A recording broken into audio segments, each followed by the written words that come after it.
In this video, I would like to talk about trash, but I will begin by a joke, which I just found very comical.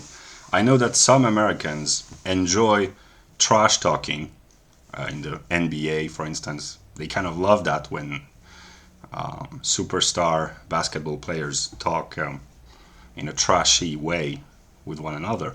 But the question is, can talking about trash be enjoyable? That's that's a good question. So I would like to teach myself, and maybe others, but mostly myself, to learn how to love God in the trash, literally. And this video could be titled broadly "The Philosophy of Recycling." In the West, in the Western world, we produce an enormous amount of trash. And the ecologically minded people know that in nature there is no trash. Nature, and I define nature as the realm of time and space and the physical world. Nature is not just the trees and the rivers and the singing birds. Nature is the spatio-temporal physical world.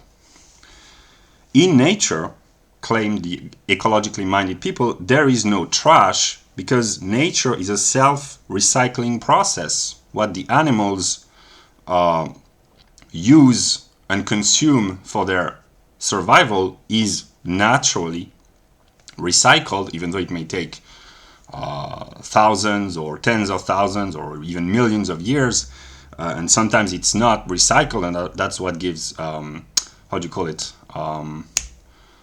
what they find in archaeology, bones and skeletons and fossils, yeah. So they kind of idealize, in not the good sense, in the romantic sense, they idealize nature. In nature there is no trash, but there is no comfort, and there's no medicine either, except natural medicine. But in a dialectical, speculative fashion, the trash that we produce in the West is the price we pay for the comfort and the good way of life in a material sense that we enjoy. And man, through his thinking activity, he rises above nature. Here we're in Hegel's philosophy. Through the thinking activity of man, a natural being elevates itself above the realm of the sensuous, physical, and material presence. And man introduces trash into the world because trash is a byproduct of human activity. And Hegel says in one of his, I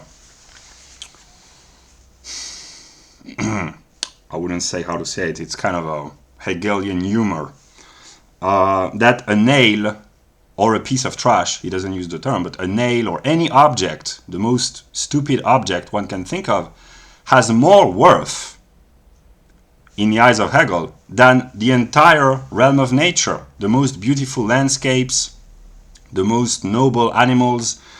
The worst invention of the human mind has more ontological dignity for Hegel. He says that in order to provoke the reader, but has more ontological dignity because it is a product of spirit. And spirit, for Hegel, is infinitely superior to nature.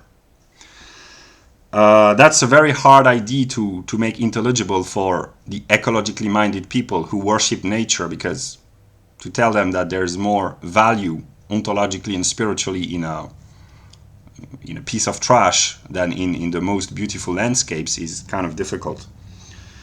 Man creates, uses, rejects, and throws away without thinking of the consequences. That's what produces trash. And in the book Economics in One Lesson by Henry Hazlitt, which I know in the American world is a must read. It's a classic of economics. And as far as I can remember, he defines economics as the art of thinking about the consequences of actions, not only for one particular group of people, but for all the groups. So he transcends the particular to reach the universal, at least within the sphere of a national society, and not to think about the immediate effects of one particular economic action or economic policy, but the long-term consequences and the long-term effect. So the art of economics, in his view, is the art of thinking the consequences of economic policies for the whole of society in the long term. So the great dialectical irony is that if we adopt this view of economics, which is embodied by a libertarian thinker, the symbol of greed and selfishness in the eyes of the leftists, it becomes ecological thought. Because if you universalize economics to the whole of mankind, and if you think far enough to think about the long-term consequences for all the groups, you become an ecologically economic-minded person, and you promote self-sustainable development. That's dialectical logic. Trash creates aesthetic ugliness. When we enter a garbage zone, I don't know how you call it in English, a zone where all the garbage and the trash are condensed and accumulated, it's not a very pleasant sight. Repulsive smells, trash and garbage do not smell very good. And it creates pollution, which clouds the sky and hurts and poisons the lungs and the skin and the human body at large, and it creates health problems and even death. There are people who die of pollution and who have sickness problems and health problems, breathing problems. So yeah, and in the Western world, the ecologically minded people have a romantic view of the primitive peoples, or so-called primitive, less developed people, because in their view they live in harmony with nature, and they have not yet, those who have not been disturbed by the destructive influence of Western civilization, still live in a harmonious relationship with nature. They take not more than what they give to nature. They do not create excesses. They do not pollute or destroy the land. That may be true in some peoples, but anthropological studies must be realized to see if it's true for all the so-called primitive peoples. But because sometimes they can also self-destruct by overusing their resources. And the Western civilization, in the eyes of these ecologically minded people, represent the hubris, which is a term from ancient Greek philosophy and mythology. It's an excess, it's a transcending of the measure, which is a logical category. So the Western people, they consume and they use too much resources, they consume too much, they are too greedy, and the result is that they produce pollution and degradation and an environmental threat. But this hubris of the Western consumer, which is a product of Western technology and Western science, and it's not that the Western man is greedier than any other man, it's simply that the socio-economic and technological and scientific conditions have made him or her, as in case of women, unable to fulfill his desires. But there are many non-Western, non-white people who want to go to the West to enjoy the same material comfort as the Westerners. So it's not the whites who are ontologically greedy in terms of material need. It's simply that the conditions of the development of Western civilization has enabled this particular group of people to enjoy, before others, higher standards of living. Yeah. So this hubris, this trespassing of the measure in terms of waste and pollution and destruction of nature, creates its counter opposition, which is the rise of ecological consciousness. And there are ecologically minded people all over the world, but those who are the most consciously ecologically minded in the most rationalist, systematic, coherent way are very often white Westerners. And and ecology enables, which is a byproduct of the accumulation of trash and garbage. The rise of the ecological consciousness enables many people in the Western world to feel good about themselves and to have a sense of self-righteousness.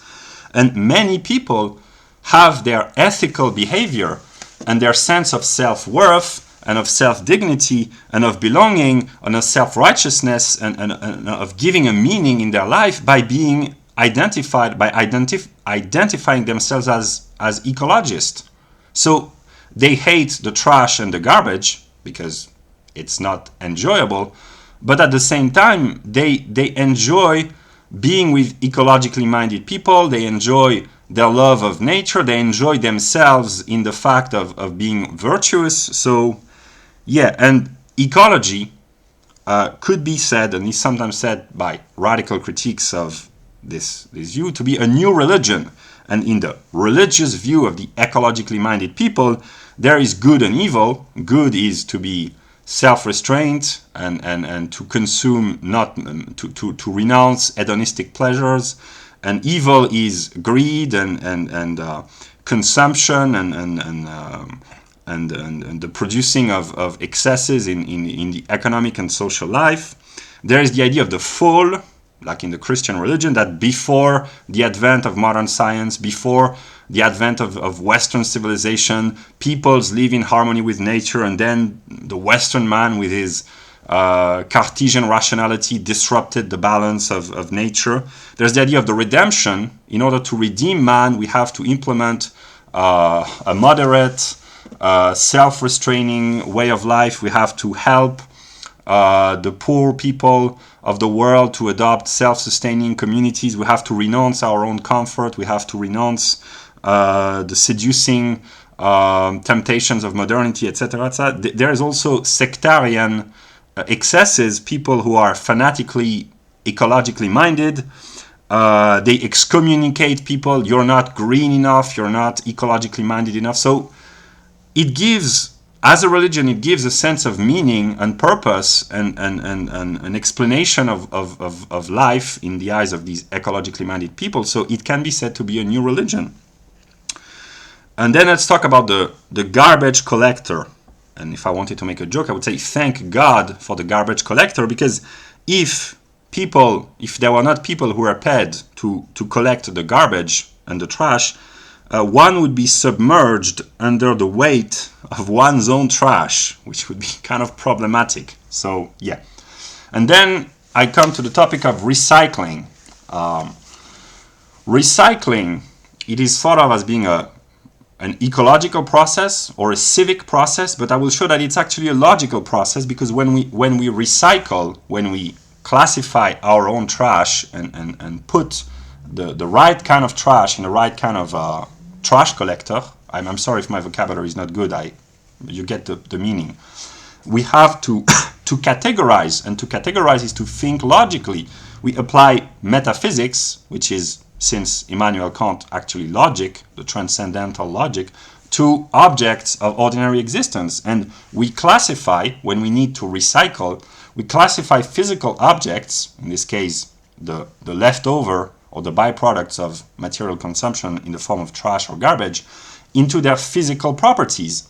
The plastic with the plastic, the organic or the vegetables with the organic, paper with paper, electronic pieces or metals with electronic or metal pieces, and so on and so forth, glass with glass, etc., etc. So we have to, these differences are differences of qualities, which are just the manifestation of quantitative determinations of various structures of molecules and atoms within the material objects. We use the categories of identity and difference. All these all these categories, all these properties of trash are identical in the sense that they are all trash, but they are different from one another. And a wasted plastic bottle is different from another wasted plastic bottle. For instance, a bottle of water, an empty bottle of water is different from an empty bottle of orange juice. So they are different, but they are not different in the same way as an empty bottle of water is different from an empty bottle of wine, which is made of glass. So that's the logical Hegelian speculative idea that there is identity within difference and difference within identity, because, I repeat, the difference between a bottle of plastic containing water, an empty plastic bottle of water, and an empty plastic bottle of orange juice, it's a difference, but it is not the same difference. And when we say same, we mean identical or identity. It is not the same difference. So it is a difference which is different from the difference between plastic and glass. So a plastic bottle of water and a plastic bottle of orange juice are different but identical in the sense that they are identical in their difference from the different bottle of glass. That's quite complex, but if you read Hegel's logic, you will understand. I'm just trying to illustrate.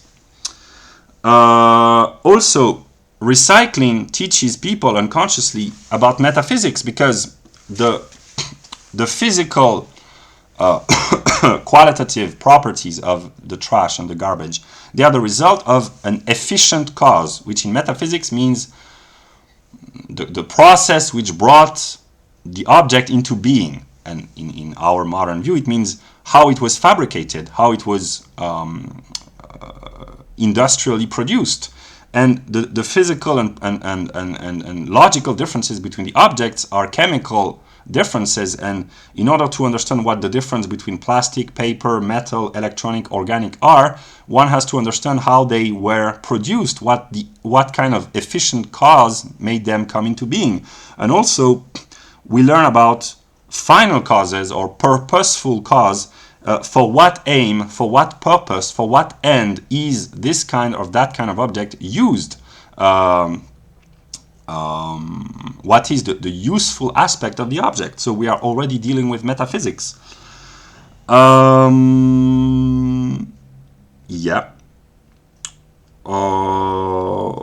So to recycle is a logical act because it requires thinking, no matter how vaguely. It's a logical act, an act of thought. It is a civic act because when we recycle our own trash, we participate in the life of the small-scale community, the village, the neighborhood, the building, the street or whatever. So we sacrifice a part of ourselves by dedicating time and efforts into recycling our own trash for the good of the civic community. It's also an economic act because then again, by using our own time to recycle our own trash and our own garbage, if everyone does it, then the taxes concerning the collection of garbage will be reduced. And if no one does the work himself, the state will be forced to take more money from the citizens to pay someone else to do the job. And it's also an act of psychic health, not psychic, of I can't know what I can't read, of physical health maybe. It's an act of public health. Yeah, it's an act of public health because the more garbage and trash are recycled, the less pollution is produced, and pollution impacts everyone because we constantly breathe an air which is polluted by the totality of human activity all over the world. So yeah, and the whole problem of an ecologically minded person is to convince others to do the recycling process of their own accord, to do it willingly. there are ecologically minded people who want to impose it through the implementation of a totalitarian ecological state. But there are those who are more nuanced and who try to share knowledge and set an example, and to encourage and to incite others to recycle willingly and on their own free will, and to encourage people to do it because it's right, it's morally right, it's virtuous, and not because it is imposed upon you by the state or whatever. So to conclude, I would say that recycling in the realm of trash and garbage is kind of a Hegelian process, because it incorporates within itself the negative, and the trash is the negative of the material wealth and the material comfort, and it brings the positive out of the negative, because it enables the economic circle and the economic cycle, which is itself incorporated within the natural cycle, to reproduce itself.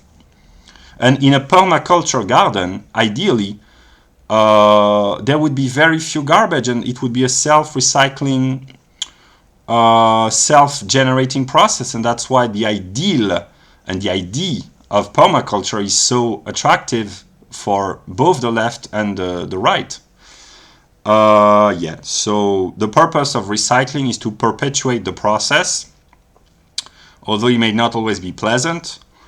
But if it's working as a self-moving totality in a harmonious way, I guess that there is satisfaction to be found in the process. So that's what I had to say.